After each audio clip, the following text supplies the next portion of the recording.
This is Garis, Masculist, MGTOW flyers.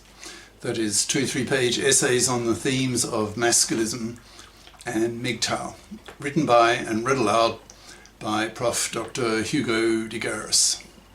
This is flyer number 500 that are entitled My Masculist Hatred of Suzanne Vencker. Description.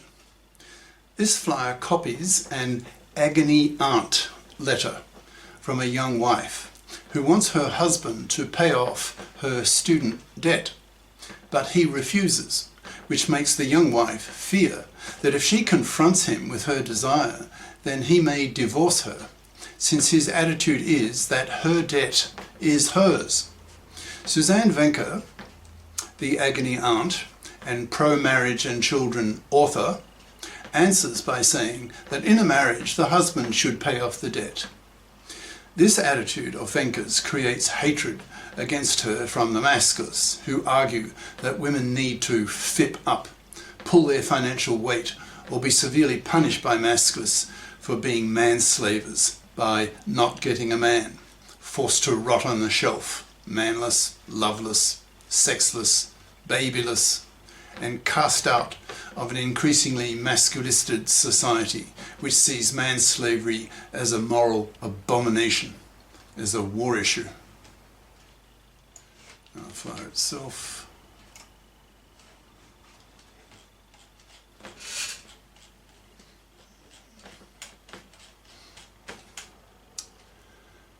My Masculist Hatred of Suzanne Vencker. That's V-E-N-C-K-E-R. By Prof. Dr. Hugo de Garis. Email profhugodegaris@yahoo.com. Website profhugodegaris.wordpress.com. Suzanne Vencker is an American woman who acts as a kind of agony aunt to young American women, preaching to them the importance of marriage and motherhood as a reaction to the feminist emphasis of careerism and singlehood, which she claims is causing millions of young women to be miserable and feeling that they have missed out on life, having no kids and no man in their life to love them, penis them, give them kids, etc.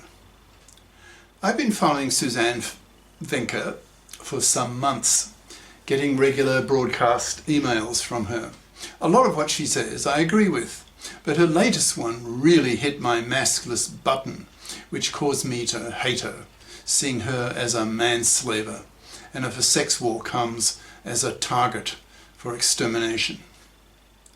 I won't go any further in my expression of hatred towards her at this point, and we'll follow up on that after I have presented the request for advice from the young woman and Vencker's reply, so that you can judge for yourself.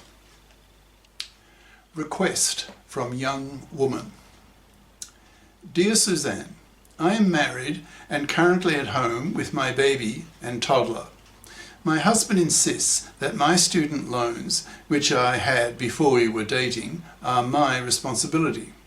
But I can't possibly pay anything toward them at this time.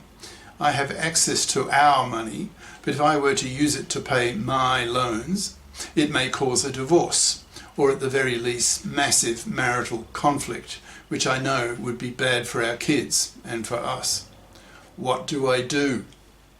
Lorraine. And this is now Suzanne Vencker's reply.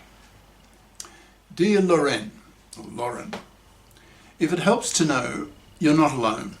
You're not alone. If there's one thing your generation gets wrong when it comes to marriage, is exactly what you've described. Instead of talking about money as ours, spouses think of money in terms of his and hers. It's crazy. But more importantly, it's a massive mistake. Studies have shown, and common sense dictates, that couples who work together as a team when it comes to money flourish, and those who don't land in a ditch. Now, the next paragraph I've bolded and italicized for emphasis. And continue on. This is the reply by Vencker, Suzanne Vencker. As long as your husband thinks of your debt as yours and not his, paying off the debt and becoming wealthy together is a long shot. It would be no different if it were his debt from before the marriage and not yours. Once we marry, all monies that drop into the bank accounts are ours. That's how you win with money and with marriage. Next paragraph. I'm sure you know couples who don't agree with this, but are they happy? And are they wealthy? Wealth isn't what you earn, it's what you accumulate. And you can't accumulate wealth or even move forward if you're bogged down in debt. And the following sentence I've bolded and italicized. And if one person has debt, you both have it. Next paragraph. My suggestion is that you approach your husband with math. What are your future goals as a couple when it comes to your goals and dreams? Do you even share the same goals and dreams? Question mark.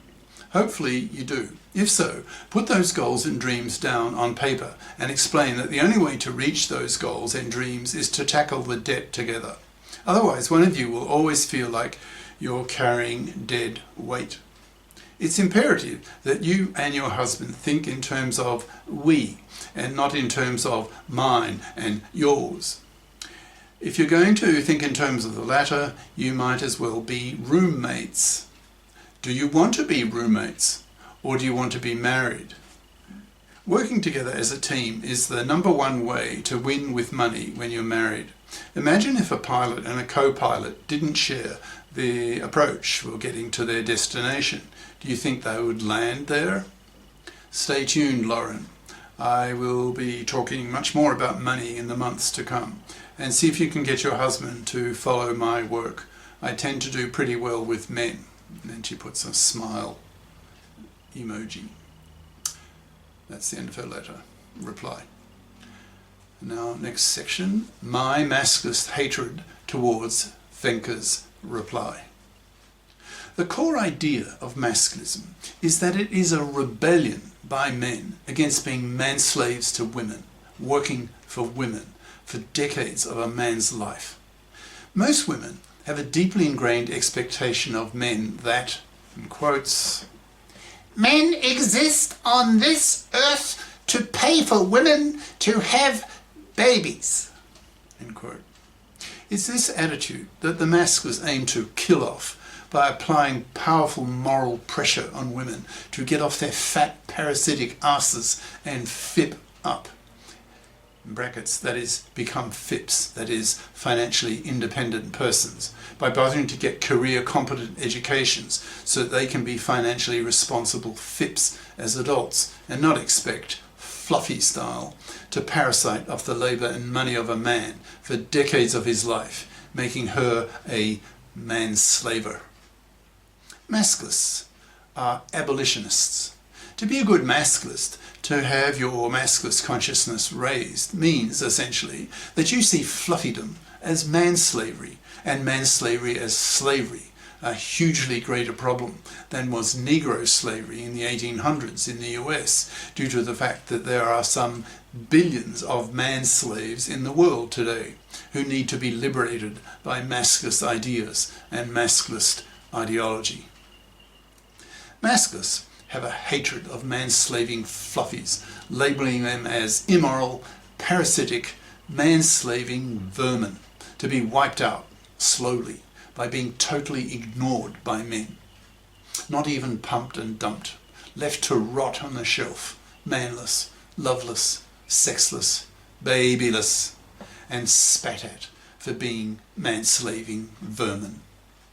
Masculists see manslavery as far worse than Negro slavery, and hence a war issue. In the 1800s in the US, the immorality of Negro slavery was the root cause of the US Civil War. The Northern abolitionists saw Negro slavery as a moral abomination and were prepared to go to war over the issue. Masculists see manslavery as an even greater moral abomination and will go to war over the issue to stop it. It won't be a shooting war necessarily, but it will be a passionate one. and will cause millions, later billions of women to go through a tremendous amount of pain as they are forced into becoming FIPs or be utterly rejected by men for not becoming morally and financially responsible FIPs as adults. The masculists have a very powerful moral argument that they hurl at women, pushing women very hard to get off their fat parasitic asses by fipping up. It goes as follows. Men gave women science-based medicine. So women now have a life expectancy of 85 years. Men gave women the pill, household gadgets, higher education. So even those women who stay at home for a few years to take care of their very small children still have a career window of half a century so they can work. The masculists then stand up and tell women, now that you can work, you must work, since anything else is manslavery that will eventually get you killed. End quote. Masculists are at war against fluffies and punish them severely by forcing them to rot on the shelf, manless and hence loveless, sexless, babyless, and utterly rejected by society for being manslaving, fluffy parasites. This is the end of part 1.